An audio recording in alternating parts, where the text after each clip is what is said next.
मुंबईतल्या धारावी पुनर्विकासाच्या विरोधात ठाकरे गटाचा आज मोर्चा निघणार आहे। या मोर्चाला पोलीस आयुक्तांनी अखेर परवानगी दिली आहे आणि त्यामुळे धारावी टी जंक्शनपासून दुपारी 3 वाजता हा मोर्चा सुरू होईल तर कलानगर मार्गे तो बीकेसी मैदानापर्यंत जाईल। धारावी बचावसाठी उतरलेल्या संघटना तसंच महाविकास आघाडीतले पक्ष या मोर्चात सहभागी होणार आहेत। स्वतः उद्धव ठाकरे मोर्चाचं नेतृत्व करतायत। केवळ टीडीआर लॉबीच्या फायद्यासाठी सुपारी घेऊन हा मोर्चा काढण्यात येत असल्याची टीका उपमुख्यमंत्री देवेंद्र फडणवीस यांनी ठाकरे गटावर केली आहे। धारावी पुनर्विकास प्रकल्प विरोधी उबाठा गटाकडून मोर्चा काढला जातोय आणि या मोर्चाच्या माध्यमातून ठाकरे गटाकडून शक्ती प्रदर्शन केलं जाणार आहे। मात्र ठाकरे गटाला गरिबांना घरं मिळू द्यायची नाहीयेत असं म्हणत ठाकरे सरकारनं ठरवलेल्या अटींनुसारच नव्या कंत्राटदाराची नेमणूक झाल्याचं सुद्धा फडणवीसांनी स्पष्ट केलं। नागपूरमध्ये आज सकाळी 10 वाजता भाजपची राज्य कार्यकारिणी बैठक होतीये। प्रदेशाध्यक्ष चंद्रशेखर बावनकुळे, केंद्रीय मंत्री नितीन गडकरी, उपमुख्यमंत्री देवेंद्र फडणवीस, राष्ट्रीय महासचिव विनोद तावडे, राष्ट्रीय सचिव पंकजा मुंडे या बैठकीला उपस्थित असतील। यावेळेला भाजपचे दिग्गज नेते पदाधिकाऱ्यांना मार्गदर्शन करतील। सांगलीमध्ये ऊसदराच्या बाबतीत आज पुन्हा बैठक होतीये। ऊसदराच्या संदर्भात स्वाभिमानी शेतकरी संघटनेनं केलेल्या आंदोलनानंतर 2 कारखान्यांनी ऊसदर जाहीरही केला। मात्र जिल्ह्यातल्या इतर साखर कारखान्यांनी दर जाहीर न केल्यास काटाबंद आंदोलन करू असा इशारा स्वाभिमानीनं दिलेला आहे। धाराशिवमध्ये दुधाचे दर घसरल्यानं दूध उत्पादकांसोबत जिल्ह्यातील खवा उत्पादक देखील आता अडचणीत सापडलेत।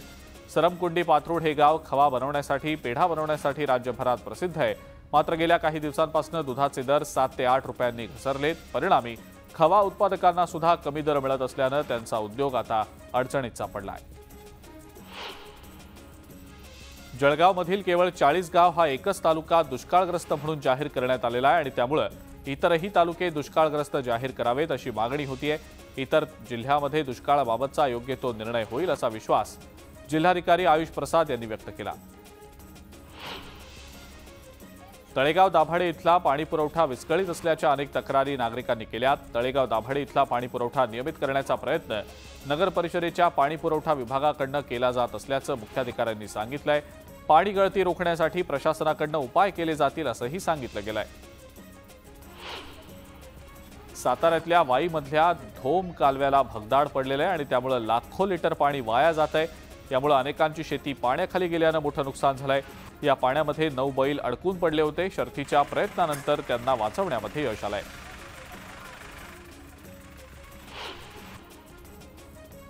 बसमध्ये प्रवास करताना सुट्या पैशांवरनं प्रवासी आणि वाहक यांच्यात नेहमीच वाद होत असतात। हे वाद थांबवण्यासाठी धाराशिव जिल्ह्यातल्या बस आगारांनी 1000 ATI मशीन्स खरेदी केल्या। पण मशीन्स खरेदी करून 6 महिन्यांचा कालावधी लोटला तरी या मशीन्स चालवण्यासाठी वाहकांना कंपनीकडून प्रशिक्षणच दिलं गेलेलं नाही। त्यामुळे या मशीन्स वापराविना तशाच पडू नयेत। तुळजाभवानी देवी मंदिर संस्थानची बोगस वेबसाईट आणि मोबाईल ॲप तयार केल्याप्रकरणी गुन्हा नोंद करण्यात आलेला आहे। तुळजाभवानी मंदिर प्रशासनाची कसलीही परवानगी न घेता नावाशी साधर्म्य असणारी वेबसाईट आणि मोबाईल ॲप तयार करण्यात आलं होतं। यामधनं भाविकांकडून पैसे उकळले जात होते। मुंबई शहरात 300 रस्त्यांच्या काँक्रिटीकरणासाठी नव्यानं काढलेल्या निविदा प्रक्रियेला आता स्थगिती मिळालेली आहे। रस्त्यांचं काँक्रिटीकरण करण्याची कोणतीही आपत्कालीन स्थिती नाही असं म्हणत हायकोर्टानं ही स्थगिती दिली आहे। या रस्त्यांच्या काँक्रिटीकरणासाठी 1000 कोटी रुपयांचा खर्च येणार आहे। मध्य रेल्वेच्या मुंबई विभागामध्ये विविध अभियांत्रिकी आणि देखभालीची कामं करण्यासाठी म्हणून रविवारी ब्लॉक घेतला जाणार आहे। ठाणे ते कल्याण अप आणि डाऊन जलद मार्गावर हा मेगा ब्लॉक असेल तर पश्चिम रेल्वेवर माहीम ते सांताक्रूज अप आणि डाऊन जलद मार्गावर ब्लॉक घेतला जाणार आहे।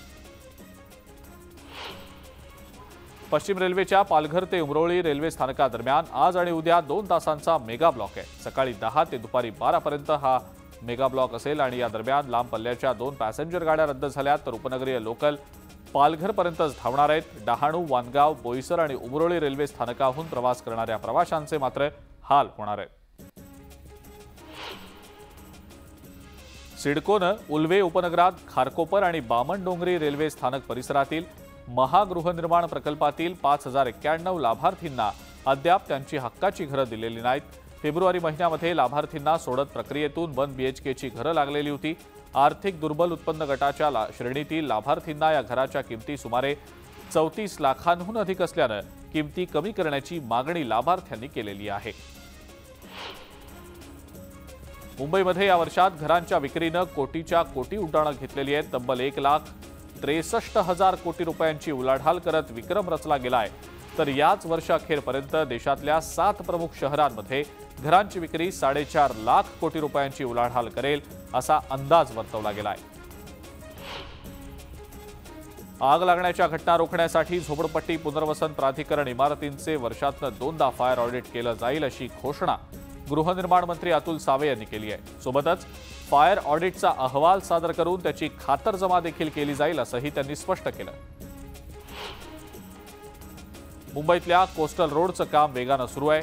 8.5 किलोमीटर लांबीची कोस्टल रोडवर भिंत बांधण्यात आलेली आहे। यासाठी 10 लाख आर्मर आणि कोअर रॉकचा वापर करण्यात आलेला आहे। महाराष्ट्रात नागरी वस्तीमध्ये पहिल्यांदाच एवढ्या लांबीची भिंत उभारण्यात आलेली आहे।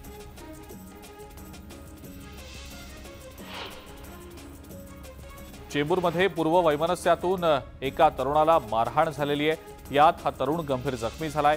आरोपीला विरारमधून 10 तासातच अटक करण्यात आलेली आहे। चांदवडमध्ये विहिरींनी तळ गाठलाय। शेततळ्यांमध्ये सुद्धा पाणी नसल्यामुळे पिकं वाचवण्यासाठी आता शेतकरी धडपड करतायत। टँकरनं पाणी विकत घेण्याची वेळ शेतकऱ्यांवर आलेली आहे। टँकरनं पाणी विकत घेणं परवडत नसल्यामुळे पाण्याअभावी पिकं करपू लागल्यानं शेतकरी हतबल झाले। सुप्रीम कोर्टानं 10 दिवसांची मुदत वाढवून दिल्यानंतर आता विधानसभा अध्यक्षांनी अनौपचारिक गप्पांच्या दरम्यान याबाबतची प्रतिक्रिया दिलेली आहे। आमदार अपात्रतेच्या बाबतीत ऐतिहासिक निकाल देणार आणि हा निकाल देशासाठी उदाहरण असेल असं विधानसभा अध्यक्षांनी म्हटलंय।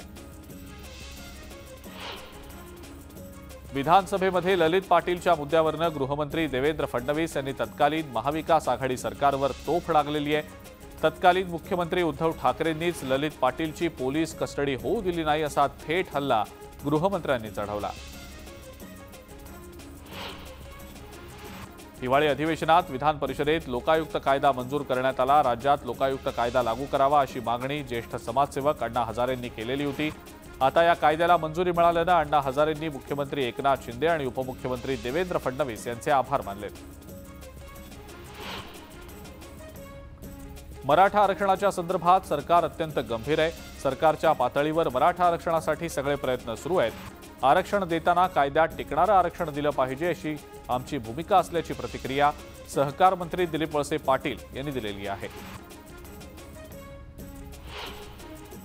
मुंबईतल्या धारावी पुनर्विकासाच्या विरोधात ठाकरे गटाचा आज मोर्चा निघतोय। या मोर्चाला पोलीस आयुक्तांनी अखेर परवानगी दिलेली आहे।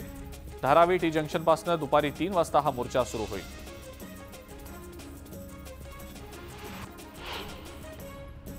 या मोर्चावरून उपमुख्यमंत्री देवेंद्र फडणवीसांनी उद्धव ठाकरेंवर निशाणा साधलाय। उबाठा सेनेला धारावीच्या गरिबांना घरं मिळू द्यायची नाहीयेत। उद्धव ठाकरे नेहमीच दुटप्पी भूमिका घेतात। या मोर्चाचा काहीही परिणाम होणार नसून आम्ही धारावीकरांना पक्की घरं देणारच असं आव्हान फडणवीसांनी ठाकरेंना दिलंय। बीड आणि माजलगावात जी जाळपोळ झाली त्यावरून गृहमंत्री फडणवीस आणि जयंत पाटील यांच्यात विधानसभेत खडाजंगी झाली आहे। पोलिसांचं इंटेलिजन्स कमी पडल्याचा गंभीर आरोप जयंत पाटलांनी केला। हवेत गोळीबार का केला नाही असा प्रश्न विचारत त्यांनी एका आरोपीवरनं सरकारची कोंडी करण्याचा प्रयत्न केला।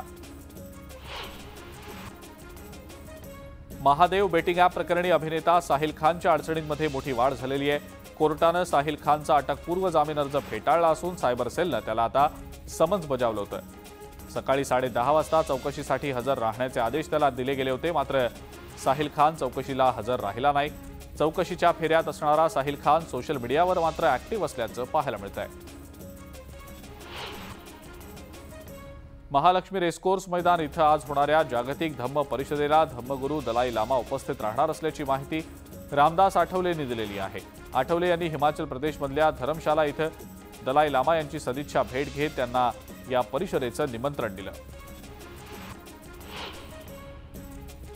सलीम कुत्तासोबत सार्वजनिक जीवनामध्ये भेट झाली असेल मात्र आपला त्याच्याशी काहीही संबंध नाही असं स्पष्टीकरण सुधाकर बडगुजर यांनी दिलेलं आहे। फोटो आणि व्हिडिओ मॉर्फ करण्यात आल्याचं म्हणत बडगुजर यांनी आपल्यावरचे आरोप फेटाळून लावले। छत्रपती संभाजीनगर जिल्हा परिषदेच्या वतीनं पालकांसाठी क्रीडा स्पर्धांचं आयोजन करण्यात आलं। शाळा, पालक आणि प्रशासन यांच्यात समन्वय निर्माण होऊन विद्यार्थी गुणवत्ता विकासासाठी सहकार्य मिळावं या हेतूनं 2130 शाळांमध्ये या स्पर्धांचं आयोजन करण्यात आलं। राज्य परिवहन महामंडळाच्या धुळे विभागाच्या ताफ्यामध्ये नवीन 25 बसेस दाखल झाल्या। मात्र खासगी कंत्राटदाराकडून बस चालकांचा पुरवठाच न झाल्यामुळे 25 पैकी 15 बस धूळ खात पडून आहेत। त्यामुळे नवीन चालकांची नियुक्ती करून प्रवाशांच्या सोयीसाठी या 15 बसेस ताफ्यात दाखल करण्याची मागणी आता केली जाते। हिंगोलीच्या कृषी उत्पन्न बाजार समितीच्या हळद यार्डमध्ये एका इलेक्ट्रॉनिक काट्यावर हळदीच्या प्रत्येक काट्यामागे 2.5 किलो वजन कमी येत असल्याचा प्रकार उघडकीला आला। समगा गावातील शेतकरी बालाजी सरकटे यांनी काल 65 कट्टे हळद विक्रीसाठी आणलेली होती। वजन कमी भरत असल्याचा संशय आल्यानं त्यांनी बाजार समितीमध्ये गोंधळ घातला। ग्रामीण डाक सेवकांनी आपल्या विविध मागण्यांसाठी बेमुदत काम बंद आंदोलन सुरू केलं। नंदुरबारमधील मुख्य डाकघरासमोर ग्रामीण डाक सेवकांनी सरकारच्या विरोधात निदर्शनं करत प्रलंबित मागण्यांसाठी एल्गार पुकारलाय। अमरावती पोलीस आयुक्तालय गुन्हे शाखेकडून मुंबईमध्ये छापा टाकण्यात आला। मुंबईच्या वांद्रे पूर्वेकडील सय्यद कमर हुसेन याच्याकडे 209 घातक अवैध शस्त्रांचा साठा आढळल्यानं त्या व्यक्तीला अटक करण्यात आलेली आहे। शिर्डीतल्या हॉटेल यशराजमध्ये भाऊ बहिणीनं गळफास घेत आत्महत्या केल्याची घटना घडलेली आहे। आत्महत्येचं कारण अद्याप अस्पष्ट आहे। पोलीस या सगळ्या प्रकाराचा तपास करतायत। चोरीला गेलेले मोबाईल शोधण्यासाठी परभणी पोलीस अधीक्षकांनी विशेष मोहीम राबवली आहे। या मोहिमेअंतर्गत 14 पथकांनी 187 मोबाईल जप्त केलेत। 37 लाखांचा मुद्देमाल मूळ मालकांकडे सुपूर्द करण्यात आलाय। ठाण्यामध्ये एका तरुणीला कारखाली चिरडल्याची घटना समोर आलेली आहे। घोडबंदर रोड परिसरात ही संतापजनक घटना घडलेली आहे। एका अधिकाऱ्याच्या मुलानं हे कृत्य केलं असून संबंधित आरोपीच्या विरोधात गुन्हा दाखल करण्यात आलेला आहे। आरोपीचा सध्या शोध सुरू आहे। कोल्हापुरात पार पडलेल्या राज्यस्तरीय शालेय शूटिंग स्पर्धेत कराडच्या आनंदराव चव्हाण विद्यालयाच्या पायल काळेनं कांस्य पदक पटकावलंय। राज्यभरातल्या नेमबाजांनी या स्पर्धेमध्ये सहभाग घेतला होता।